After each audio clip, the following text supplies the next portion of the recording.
看完这部纪录片，让我想到我的国家巴拿马，事实也让我想到所有拉丁美洲加勒比地区的国家。中国对拉美的那个 extractivism policy 是2000年的时候开始。extractivism policy 是什么呢？就是很简单了，中国需要什么，他们去拉丁美洲拿什么。我叫内米亚索塞哈恩塞拉的，中文名字是哈恩。我在台湾开了一个顾问公司，我以前在台湾念了很多年。台大毕业以后，我搬到中国去上那个中国人民大学硕士，研究2个方面，第一个是中国共产党的，第二个是中国对拉美的外交经济政策。后来我当了北京巴拿马的副代表。巴拿马共和国政府从近日断绝同台湾方面的所谓外交关系。后来巴拿马跟台湾断掉，然后跟中国建交。他们想要一个大使馆，那 I build embassy。他们想要一个领事馆 ，I build the consulate。他们要我让那个副总领事，我当副总领事。I was not part of the team, of the decision-making team.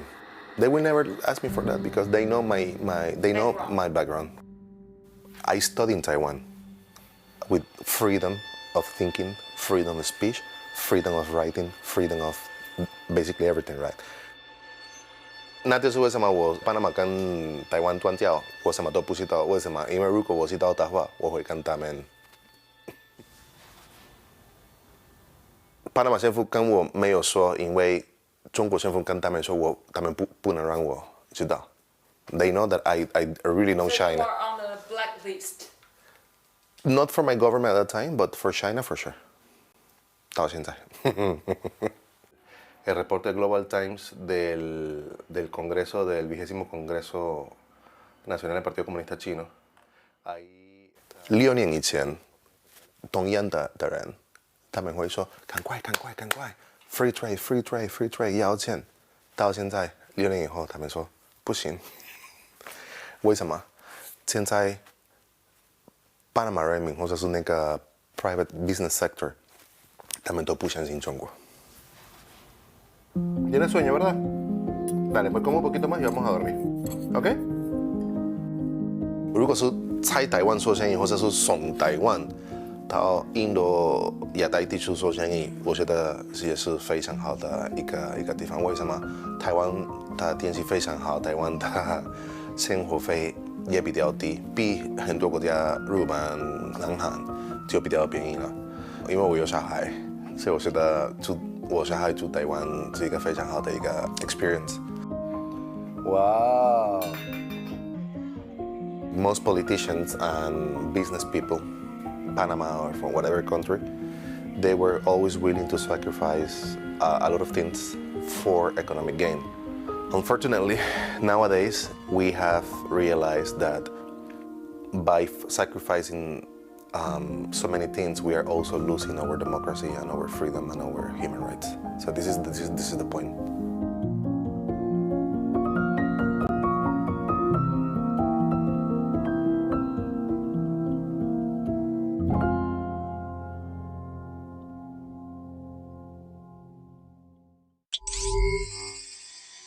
赚钱都来不及了，有谁在乎自由不自由呢？插嘴边昨天看了小熊维，真的好像习。欢迎今天的语坛人哈恩、廖金漳、李易安，还有主持人凯莉。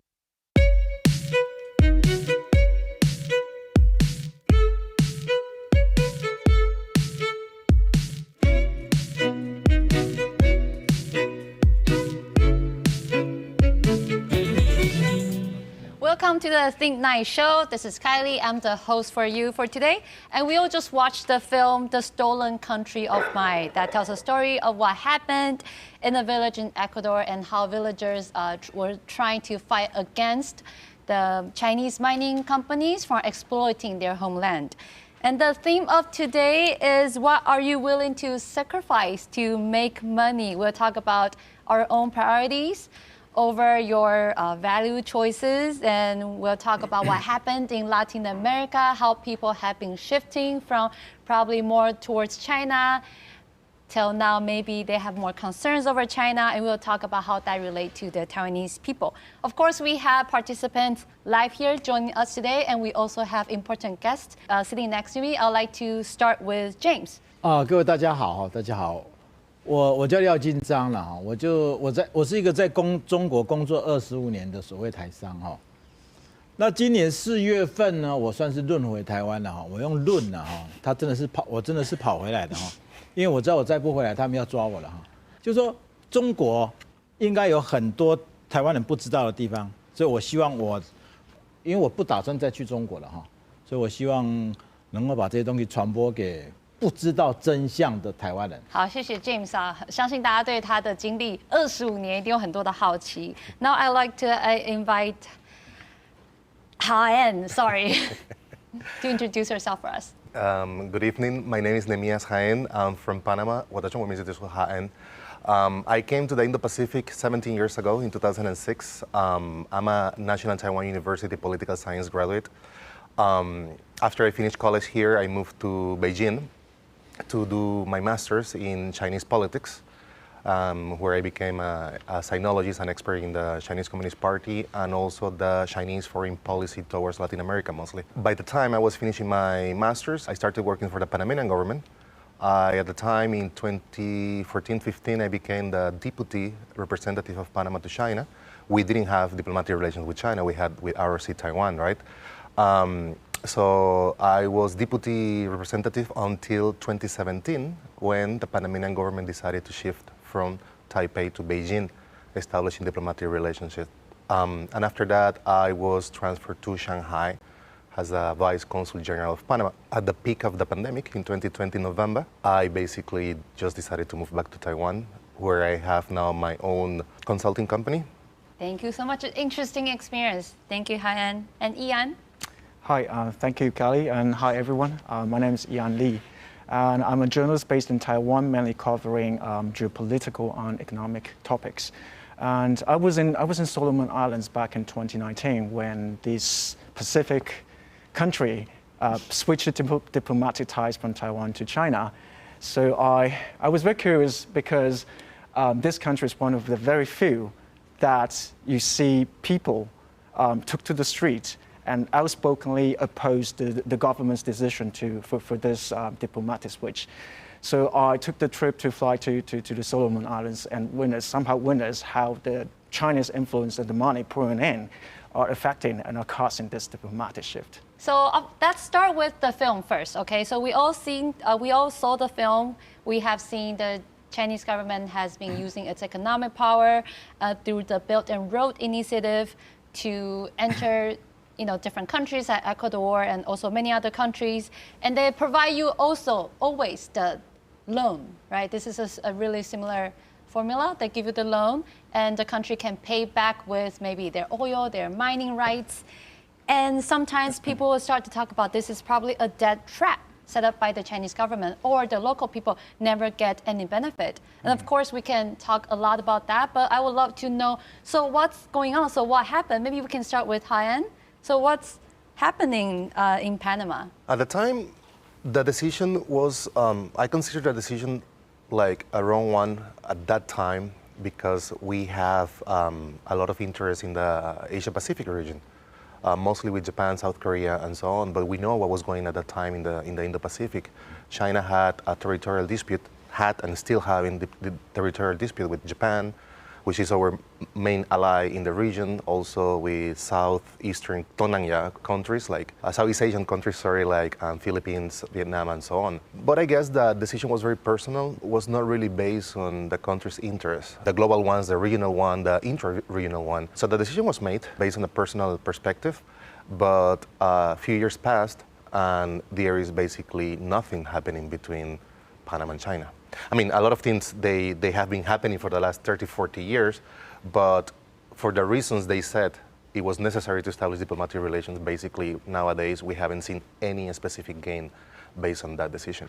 Oh, wow. So you didn't know anything about that decision. So At you the didn't time, get no. a piece of the pie. I got nothing. I got a very shocking news early morning that day, Beijing time, having my coffee before going to the office. So. Interesting. Okay, so of course we have seen the film, and we also have an important guest joining us today. The director, Marc, is online joining us. Morning to everyone. Of course, here in Germany, it's morning. Nice to Good be morning. welcomed in Taiwan. And my name is Marc Wiese. I'm the director of this stolen country of mine. And we were working around 4 years on this topic in Ecuador. So I think I would love to know more about the situation in Ecuador, because you talked about how people in Ecuador no longer trust the Chinese government. So what happened? Like in the movie, Fernando Villavicencio, this investigative journalist who is nowadays a politician in the parliament, and he said it very clear that they were colonized again. And in a way, China has overtaken the whole country.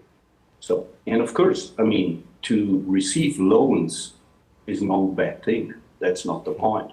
The point are the conditions. You know, as it was described, the conditions that the resources, if they try to pay back, are underpriced, so that they are never able to pay the loans. And Fernando and me, we are owning something like the Panama Papers of Ecuador. So we are owning around 19,000 confidential contracts, everything between Ecuador and China. China Oil, Petro Ecuador, China Development Bank, Exim Bank, everything. We have everything documented on paper. And you find things like the right of collection that is named. Very strange. So the meaning is, the moment Petro Ecuador is not able to pay back the loans with oil, and they have the right to confiscate the money of the government of Ecuador. And that's why it is now like a colony. And if you are checking the business today in Ecuador, and we take the most important 10 part of business, let's say like IT business, hospitals, equipment for hospitals, equipment for military, police, and. 9 of these 10 businesses are in Chinese hands. And we had the situation in Latin America in the 80s and 90s. There were countries like Brazil, Argentina, Chile, and they had loans with the Western countries and the World Bank, mainly US and World Bank. And it came the day the countries said, we are not able to pay back, or it means that people are dying because we are poor. We are not able to pay back all these rates. And the Western countries and World Bank had to make a cut. And I was talking to a specialist in Beijing. Are you not afraid that this might happen with countries like Ecuador too? It's very important. Ecuador is just an example. You know, they are doing it worldwide. And he said, no, we are not afraid. We have no problem with that. I said, why? He said, because we have built the whole infrastructure. And that's what I meant with this 9 of 10 parts of business in Chinese hands. He said, when we are leaving Ecuador, everything is collapsing. And I would love to ask Ha Anh. The government of Panama is still negotiating with China, and China is still an important partner. So it's really hard to cut it off completely, because a lot of countries just need the resources from China to build their infrastructure and to help there with the finance. There is a fundamental difference between Panama and Ecuador. Marc, he should know that very well. We, financially speaking, first we have a dollarized economy for more than 100 years, since the beginning of the Republic. So that makes things very different from countries like Ecuador that dollarized their economy a few years ago. So based on that, it's important to say that when it comes to loans, when it comes to financial support or other type of financial things, to invest in public infrastructure for development and all this, we don't really need Chinese money. So this is a very basic and factor here that we have to consider when it comes to the case of Panama. The last government of Panama, which is in power now until 2024, during the pandemic and until now, the central government, they have issued bonds for billions of dollars. They don't go to China to issue bonds or to sell debt. They go to New York, they go to London. And in the last bond issues that we had a few days ago, Panama put out in the market, I think it was like $1.5 billion, and we had offered 4 times more than that. So it means that we are financially strong. So using China as an excuse that we need that investment or we need that loan structure and all these things are not a good one, I will say, are not valid. That's what I will say. When it comes to infrastructure, for example, there was this project from Panama City to the border with Costa Rica. The past government, they wanted to build a train, but we don't even have enough people living on that side that we don't really have production in that area. Agricultural production, yes, but the distance from Panama City to there is like 550, 600 kilometers. Do we really need to spend $5 billion to build a train? Do we really need China to do that? If we wanted to do that project and we need money, we just go to the international market and we're gonna get it. But sometimes it sounds like a government point of view. Like the government has to be responsible to make the right decision for the people, for its country. But for common people, do they agree with everything you say, or they would just think, oh, easy money from China, they're helping us invest, so we should open our arms to China? Okay, what's the situation? At the end, honestly speaking, if you talk to common people, and this is the reason why I have created the program, that's why I write for newspapers in Panama, because I'm basically sharing, teaching, and all these things. So to increase the awareness of our people in Panama to know why these things are not necessary or why other things are necessary. But when it comes to this one, if you ask anyone in Panama, of course, you know, it's nice to have a train, you know. who will say, no, don't build it? But they don't know the long-term repercussions or consequences that those kind of deals with China, in this case, might bring, you know. So James has been in China for 25 years. I'm sure he was a really successful businessman in China. What would be your viewpoint over that? 这一次那个王毅不是突然宣布吗？对很多“一带一路”国家的那个贷款是免掉嘛？为什么会这样子？中国的崛起从来都不具善意。比如说，我表面上我贷给你100亿啦，事实上你国家根本拿不到100亿啦。有可能有部分的钱是习近平的家族又拿走了，有可能部分的钱是当地的总统私人拿走了，但是你国家还是得还这100亿啊。那这100亿它本身经济出了问题，我就跟你耍赖嘛，因为我知道你也不敢把事情闹开，因为我才拿50亿啊，但你账面上是100亿嘛，所以中国政府一笔勾销。世界上有哪一个国家对其他国家的贷款是一笔勾销的？所以很多事情它有它内部深层的问题。Okay, so I would love to ask Ian maybe to follow on that, because a lot of time we feel like we are always blaming China for everything. We feel like they are setting out this trap. They are trying to make all the countries corrupt or bankrupt. It's all because of China. But I mean, I'm sure there are a lot of predecessors doing a lot similar things, like mining companies, probably from the UK to Latin America to many different countries as well. So what has China done differently from any other predecessors? To my experiences in Solomon Islands, it was very interesting because people would tell me that, well, the corruption was already there before Chinese people came in. There's always been corruptions in Solomon Islands. Like, take Taiwan, for example. Like, we used to put a lot of money and aid like into Solomon Islands. But this whole system was not very good. Like most of the money will go into a fund called Constituency Development Fund. And all the parliament members from each constituency can freely use the money. Yeah, so that caused a lot of room for corruption for sure. Yeah, so I'm not sure I'm not sure about the updates and how Chinese government are handling all these donations or development funding or investments in Solomon Islands. But yeah, but I want to emphasize that, well, the corruption was already there before Chinese people came in. But on the other hand, you also start to see a lot of research claiming that Chinese money or Chinese investments are more convenient for a lot of politicians because it's not like Western money. It's like they don't ask you to abide to certain, human rights issues and, those kind of things corresponding to Western values. And Marc, would you like to answer that question as well? Do you think we are blaming too much on China for everything, for meddling with other nations' domestic issues? I mean, there were two key words for me in the discussion. The one, of course, is corruption. It's always like that.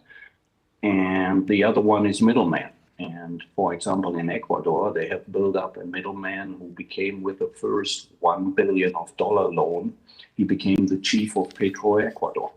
And then he allowed more and more projects on oil exploration. And some years later, they needed more money, and they said, well, we have a little wish. And this man has to become the mining minister. And he gave packages, hundreds of projects, and green light, they could start. So that makes it very, very complicated. But China is mainly using or going into countries which are vulnerable on an economy level at the moment. For example, Greece, after the 2008 bank crash, Lehman crash, and the world economic crisis, they stepped in very much. I mean, the people in the studio know it better because he has worked 25 years in China. And China nowadays is not the same country like 20 years ago. Even in China itself, a lot of things has changed, a lot of. I mean, they have this surveillance system and which is really, really shocking. I mean, George Orwell's 1984 is nothing against that. Yeah, Taiwanese people have been sitting at the first row to witness the change of the Chinese government. Thank you for the sharing. 因为我们总是会听到好像什么有中国人透过台湾人头账户，然后拿着现金来买房，我们都有听过这类的故事，所以有可能它实际上还是在发生，只是没有这么的台面化。有没有大家有什么想法要提出来？之前香港那边就是有很多关于这个问题的讨论啊，我觉得其实这可能势必会变成一个大家害怕的点，因为我目前我是不确定中国有没有办法以台湾人的名义去买房地产，然后拥有这个房地产的，比如说所有权或者是可以控制的能力。但是我是认为说，现在这个是台湾人很害怕的点，因为大家都怕渗透，比如说像中天关台，大家觉得是中资进来台湾，所以他操控了台湾媒体，所以把它关了。但是最近又有人在讲说，民进党把那个中天下架，那其实这个就会变成说民众很害怕的点。有什么想法？就是都市开发通常就是会有土地中介公司，他们就是去把案子标下来，然后开始做开发。那其实就是有一些就是研究就发现说，这些台湾的公司会去标案的公司，他们其实很多是有中国资金介入的。那我就会觉得这是一个蛮严重的问题，是因为就是可能我们在选举的时候常常会说我们有亡国感，就是这个国家要亡了，可是它常常是一个意识形态或者是想象上的国家，但我们对土地却没有就是相等程度的关心。就是其实他们是有用实际上物质的方式，可以把我们的土地一点一点的拿走，但是我们可能比较少注意到这个方面。在台湾到底有多少人可为中共所用？就是说，中共今天要来做这些所谓的人头工作，他也必须掌握相当程度的算是他的可以控制的人民。就是所以我觉得这个重点是，如果现在我们法令上各方面，你不太可能直接去说，比如说我只要一查到中资，我就禁止你买，因为我觉得这也不是一个民主国家应该要有的行为。那我们制度上其实已经禁止他们直接的购买，必须申请。那后面的其实我觉得那反而是人民的价值形塑的问题，就是你对这件事情有没有防备？譬如说你今天是一个有房子的人，你要不要卖给一个就是背后是有中资或甚至是一个中国人在控制的公司？这可能是我们可以选择。但是如果要在制度上面全面的去防堵，在民主国家来讲，我觉得是不太可行的。其实有时候也不是什么卖不卖国，就只是为了生活，我只是急需用钱，我管他后面是谁，有人出钱我就买了，这也是有可能的。And then we actually talk about a little bit of infiltration, like how people started to either pro-China or they started to shift more towards anti-China. So what's the situation like in your experience? Like, what was the infiltration like? Is there propaganda work you can see on a daily basis? Maybe Han, you can start first. I just came back from Panama. I went to Panama, Cuba, Paraguay, and Argentina. When I was in Panama, I met business sector. I even gave an update about the Indo-Pacific, exactly about China and Taiwan economy and all these things. And I was just telling them the real status of the situation here, the state of affairs in this area. And that same people that they were pro-signing an FTA, a free trade agreement, right now, they are the ones who are opposing it. Because now they start to understand what are the perils of getting into this type of deals. So does that mean that there's a chance that the Panama government might, set up diplomatic relationship with Taiwan again, or? I can tell you that's never going to happen. Oh, okay. That I can be almost sure that is not happen, because the thing was not to do it. But now that the decision was made, and so many other things that are not only related to China, but to the main, interest of the country right now, that might not happen. But something that has to happen as soon as possible is the establishment of the Panama Representative Office in Taipei. That has to happen. There are many business interests here. There are many educational, technology transfer, and so many things that Taiwan traditionally has been working with Panama for the last 50 years, that we need to get back on track and actually continue doing that, and also partner for democracy, human rights, and freedom. So still continue the relationship, but no title attached. Yeah. Any questions from our participants? Hi, so actually I have a question for Marc.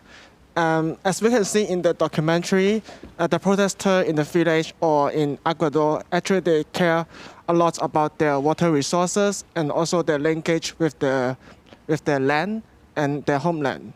And actually, I want to ask that, with your observation, do the local people actually pay more attention about their environmental issues instead of freedom and democracy? The indigenous people in Ecuador have a totally different understanding of nature and resources. And I like to use the metaphorical expression, we have two parents, mother and father. And for them, the indigenous people, the nature is like a third parent. This is totally different from the attitude we have in Europe. So that's why I don't think you can, in a way, divide it. For them, it's the same. They're fighting for the nature and fighting for their freedom.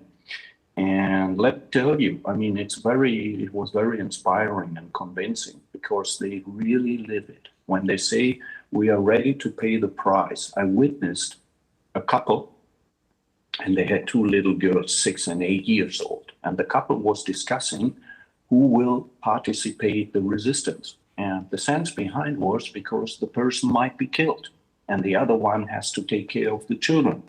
And it was interesting, because in that case, the woman was fighting, and the man was staying home with the children. So for them, it's very substantial. It's very substantial. And of course, when I started there, I saw these few people, and honestly, I thought what they want to do against the superpower, using their own government, using the police of Ecuador, the military of Ecuador. And I would like to add something to this question of infiltration, what you have discussed before. Yes, it's happening. And it's not only happening in countries like Ecuador, Venezuela, and others. Australia had some years ago a big scandal, and 2 or 3 ministers had to resign in this scandal because they were paid with Chinese money. Canada right now has this scandal. The European Parliament, it came out that some members of the parliament were paid by Chinese money. And I'm not anti-China, no. I'm born in '66. I made films about what the CIA has done in Latin America or on the Balkan. That's not the point. But the point is what they are doing and how they are acting. And that's simple wrong, you know. It's like today. I mean, you cannot say, Putin cannot say, well, it's okay that I'm making this war in the Ukraine because America went into Vietnam. No, it's not okay. Both is absolutely wrong. And that's the same here. I mean, if they would do fair business, they are welcomed. They're really welcome to help the world, but they are not doing like that. You want to answer first? Yeah, sure. This has been one of my basic arguments in the last few years, and I will answer straight, and that's my advice for Taiwan. I just heard this morning, by the way, I saw Minister Joseph Wu, that he was saying that we need to drink more beer. Well, he didn't say we need to drink more beer, but he was supporting the fact that we should buy more Taiwan beer because they are getting banned in mainland China, in the PRC. But the thing is, it's very easy. It's market diversification. This is the thing that I tell to any country, any big agro export country. In this case, Panama, we are very small in that sense, but more for more reason for myself by saying that we don't really need to focus on China.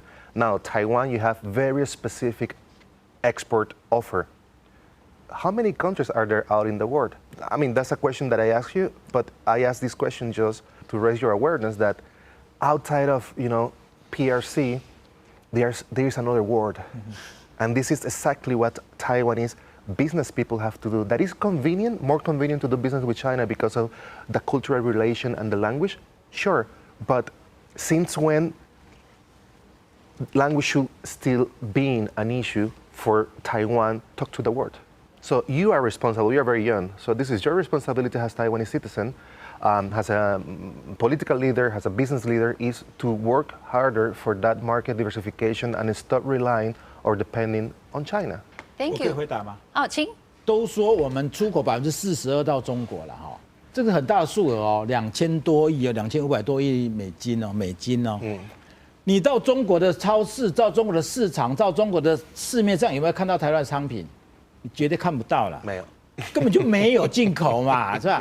有的就是康师傅啦，统一那个是在中国生产，那不算哈，那不算。那为什么我们还卖那么多东西过去呢？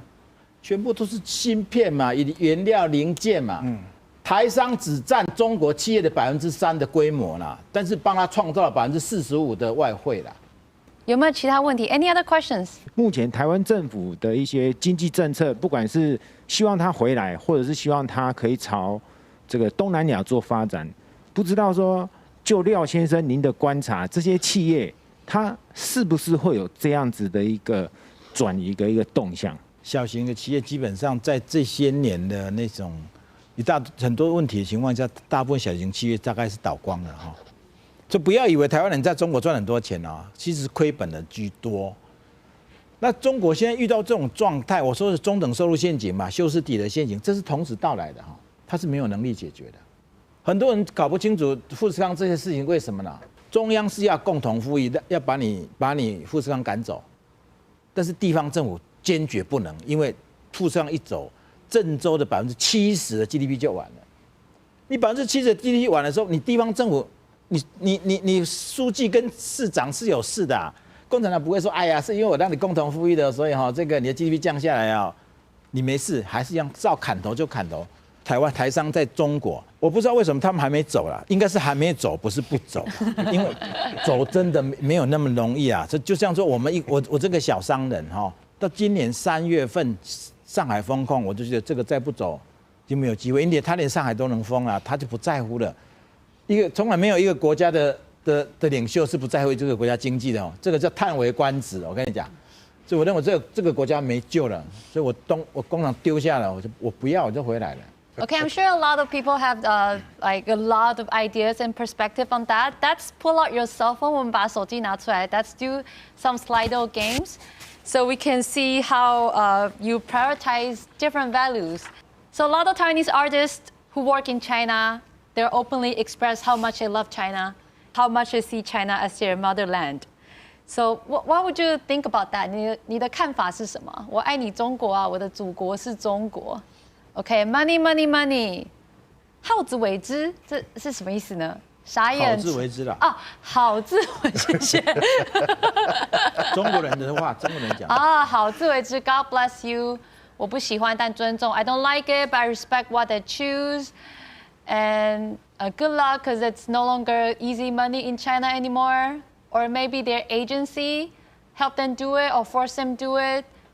Any ideas? 有没有什么想法想要跟大家分享？但我觉得说，如果今天我到大陆发展，那我是一个艺人，我在大陆赚到的钱远远大过于在台湾人民可以给我的。那么这时候我去发表这样子的言论，我认为那其实算是人之常情。只是说相反来讲，如果今天他还有一天想要回到台湾，相信像我这样子的一般民众，我就不太可能再去支持发表过这种言论的艺人。所以我为什么会说我觉得他是一个价值选择的原因是，我觉得当利益跟自己对祖国的认同，我相信里面有些人其实是明明很爱台湾，但是他却选择说出这样的言论，我相信是有这样子的人。我觉得台湾人有时候又善良又健忘，其实有时候没有要回来，很多时候有能力还是有机会可以回来嘛。觉得完全不能接受就是垃圾、树本望祖有吗？没有，这是同温层很温暖。哇，台湾人好有包容哦。对 ，You see, we are so nice and tolerant。其实我是不太能接受的，因为其实这不是第一例啊，就是一直以来都有这样子的言论发生。但是很多人都会强调的一点是，你有想到就是当初你的家在这里，然后当初你还没有那么有名的时候，大家给你的支持，到你现在已经变得很 famous， 变得很多人喜欢了，结果你选择利益这一面。这样其实会让当初支持你的那一群人，或者是一般民众会觉得很傻眼，而且很难以认同。So the second question is, how much money would you need to be paid monthly in order to do propaganda work for the CCP? 10 billion a month. Wow, that's probably more than I'm willing to do. 10 billion a month. Come on, be honest. 1 million. Next life, don't, unless I'll be starved to death. No, never agree. Hold on, that's too many zeros. Okay, that's a lot of money. Okay, I saw probably a little more practical number, which is 150,000. 我们今天是来，它其实是一个相对性的问题，就是说，如果我在台湾是可以找到一个我满意的工作跟薪水，那我自然是完全不会去考虑，即便再多我都不会考虑，因为其实我的生活并不因此而受到影响。但如果今天换成是，譬如说你说一个街友他在正常情况下没有办法真正在台湾获得其他的利益管道的时候，你说你给他多少钱，我相信你可能给他1万块他就做了。所以我觉得他是一个不同情况下应该要做出不同选择的比较。I totally kind of agree, but we have just to make sure this is not a normal job offer. So this is not about that, you know. It's like this question is very straightforward. Like how much you're gonna accept to actually do propaganda for the work for the CCP.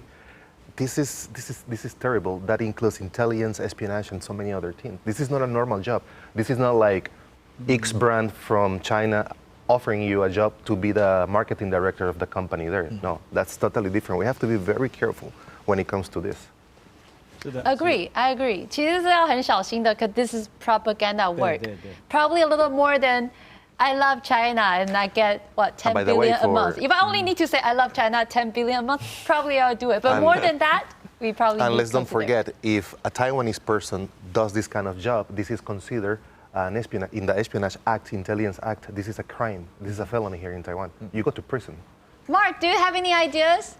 This is a pretty common question that a lot of Taiwanese people think about because it's so close to us. Well, I mean, it's a question which was coming up for the governments too, you know? I mean, it was now a little bit funny to ask the people, hey, how much money would the Chinese government need to buy you? But that is happening with the countries. That is happening with the governments. And of course, I mean, the background of the countries is substantial. We had the situation here in Germany that the Chinese company Costco tried to buy big parts of the port in Hamburg, and the German government refused. And they were able to refuse because we are a rich country. I think that's it for our discussion for this part. Thank you so much for being with us for such a long time. Thank you, Marc, and really enjoy your film. Thank you. Thank you. Thank you. 好，非常感谢大家哈，就是跟我们讨论，其实这个议题蛮深的。And I actually do know a participant who probably will share with us some really unique perspective. I'm not sure if this person is willing to answer. Do I have X here? 像这一次清零政策的时候，有很多人就是穿着大白的那个防护衣，然后去肆意破坏人家家里的财产啊，或者是去杀害人家的宠物。然后当然有一些真的是医护人员，那有一些可能就是一天200人民币、300人民币、500人民币雇来的人。那我们其实不知道他们里面那个人，因为他们被那个衣服给符号化以后，我们不知道他里面到底是好人还是坏人，但是确实有很多惨绝人寰、惨无人道的事情是他们做出来的。所以当现在清零这个政策结束以后，很多大白开始讨要工资的时候，大家其实就有一点没有那么同情他们。当然不是说每一个人都参与到了那一些很恐怖的事情当中。但是因为他们穿上了这身衣服，我们也不知道他们是谁。然后当事后他们想要去讨要这个可能该由政府去给他们的工资的时候，大家已经被他们原来那个我们可能说难听一点叫白卫兵，就是跟70年代文革的红卫兵相对应。那你当时要去做这些比较可能不好的事情，去违背你的良心去做的事情，那现在你想要去讨要你的工资讨要不到，那可能就有一点点活该。那这个可能跟当年现在的有一些香港人看当年的大陆人也是一样的，但是我觉得越来越多的人醒过来站出来，就是总归是一件好事。所以我们想了解说，以年轻人来说好了，我不知道现在大家自己满不满意自己的工作状况哈。那如果假设现在好的工作，好像不错的公司，然后符合你自己的生涯规划、你的专业需求，你会不会去？然后给你很多倍的薪水？我应该会去，然后可能就是去做个3-5年，然后捞够了就跑回来。对，就是我如果在3-5年之内我就能赚到足够退休的资金，那我何乐而不为？我就能爽赚，然后赚完他们的钱，然后我就回来台湾嘛，然后就在做其他可能比较安全的工作，对啊，然后这样也可以比较自由的选择自己的职业。James 刚刚有发出一些声音，你有一些想法想要分享吗？当然可以啊，其实想说就可以说。我怕说出来很多人会很受伤啊，因为我讲话很难听的哈。中国没有能力再给你什么几倍的薪水了啦，别傻了啦，那个是以前的故事好不好？以前他们最高工资可能是嘛，淘宝，腾讯，我跟你讲大量裁员了。我今天跟你讲，现在中国已经不是以前的中国了，好不好？所有的财团都垮掉了，都变成国营了，腾讯都国营了呢。对，阿里巴巴国营了，马云现在去逃亡到日本去了。中国已经在他的共同富裕之下，根本就没有什么3倍5倍的薪水给你了，除非你是台积电的系统工程师，我告诉你，那就会有机会。对，那就有，但是现在可能也不行了啦，因为现在美国对他的那个限制是所有的，连软体都给他控制住，他是没有中国的芯片已经没有机会发展了哈，完全没有机会发展，因为连 EDA 这种软体都给他限制了嘛，所以你说你到中国要去找3倍工资。还是去找台积电快一点，我跟你讲。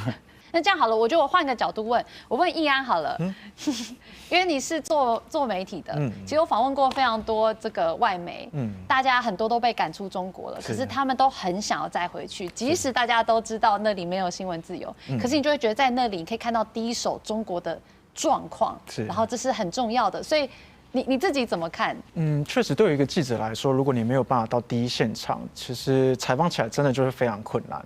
对，那再加上可能以前你还可以依赖一些他们所谓的中密，就在中国的一个配合里一起搭配着一起采访的那个中国人，其实现在也越来越难做了。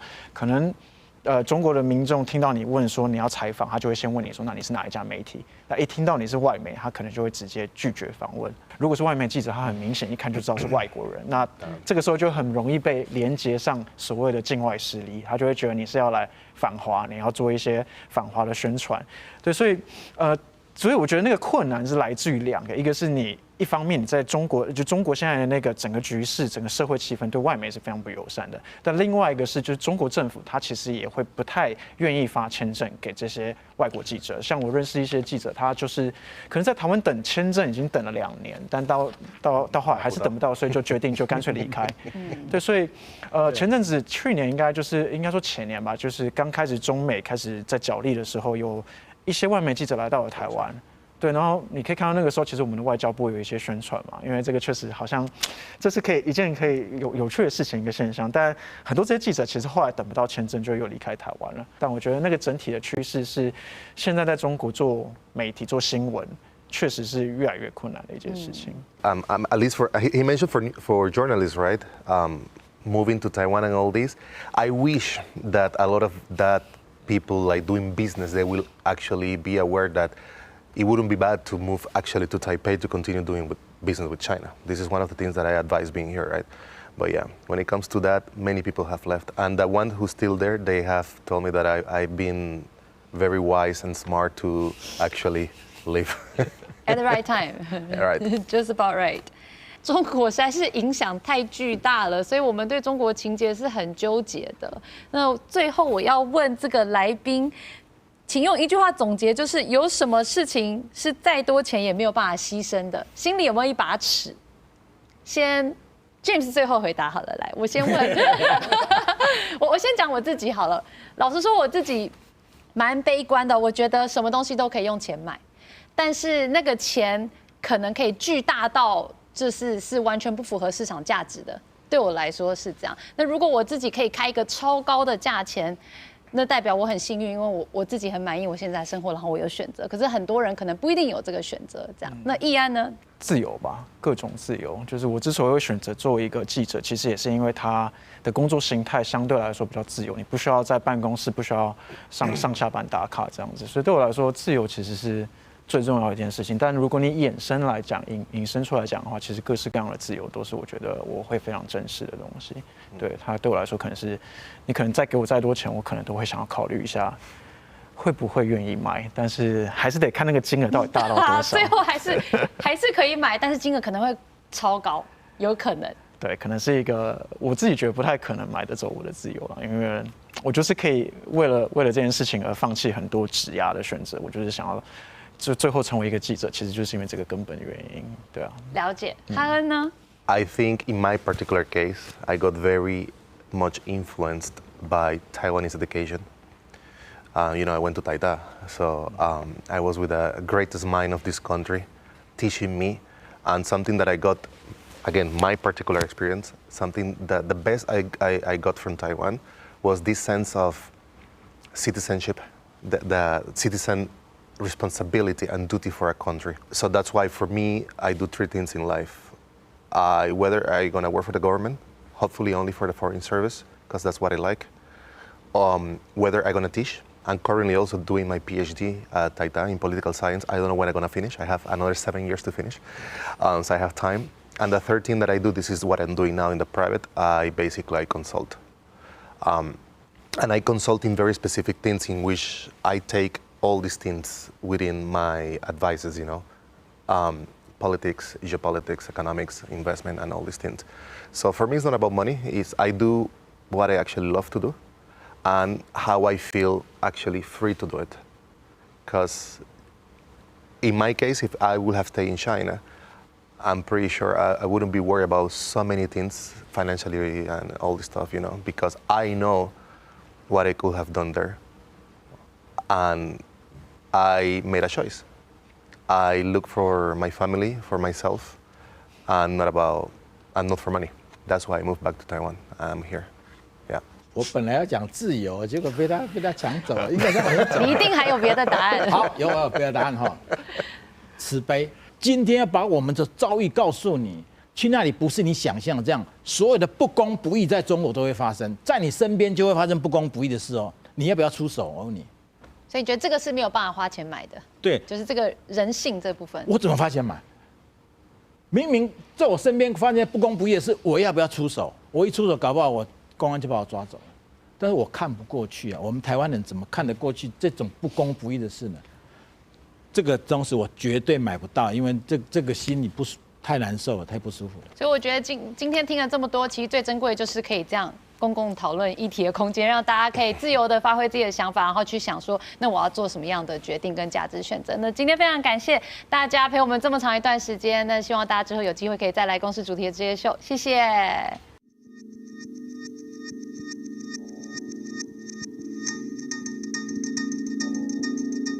因为在我印象中，中国就是是一个算集权，但是至少经济还算是富足的国家。但我听完 James 先生，就是发现哇，好，中国真的是经济崩盘。对，那可能就是我要把这去交换呢，就是可能要再思考一下。对，其实有的时候我们想要讨论一些深的问题，很容易会发现一点，就是其实得不到大家的关注。就是你讲了很深的东西，大家不在意啊，大家看不到你。那我们要去学习的就是要怎么让大家看得到。第一个，大家看得到，可以进来看，那你讲的东西才有人听到。对。对，我觉得那是最重要的。大家会很喜欢来问我，他们只要知道我是法律系的，他们就很喜欢来问我一个问题，说那是不是你们念法律的都觉得就是大陆怎么样啊，或者说对你们来讲赚钱好像不重要，你们就是很愿意去牺牲，就是不愿意去牺牲任何一切，只为了要就是防守台湾价值。对，他们很喜欢用台湾价值这个算是有点半讽刺的语言，就是的文字去讲，就他们会说你们为了这个，然后就一直去反中啊什么的。对，但其实也是因为透过这个过程，我才了解到说原来其实就是有一个不一样的看法。那我就会很好奇说，到底持这样子看法的人都是怎么想的？这一次就讲了很多就是关于拉丁美洲那边的事情。那我自己是对这边就是蛮好奇的，因为跟纪录片里面的一些内容比较难去连接到，然后我就会觉得可能如果可以就是跟厄瓜多那边就是他们就是像我刚刚讲的，就是人民他们怎么想象自己跟土地的关系，或是人民之间是怎么集结的，这种可以也拿台湾的例子来跟他们做对话跟分享的话，或许就是可以跟这次的来宾会有就是更多的讨论这样。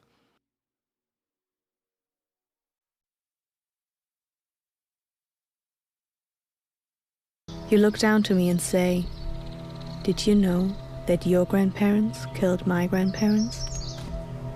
It feels like you had taken a baseball bat and slammed it into my face. It's my first encounter with a Jewish person at 21. Ich dachte so, mein Opa hat damit gar nichts mehr zu tun. Und dann war auf dieser Medaille so ein Hakenkreuz und ich dachte so, oh nein. Dann hatte ich plötzlich ein ganz anderes Bild von dem Thema. Ich habe halt gedacht, dass Hitler eigentlich gar nichts Böses wollte.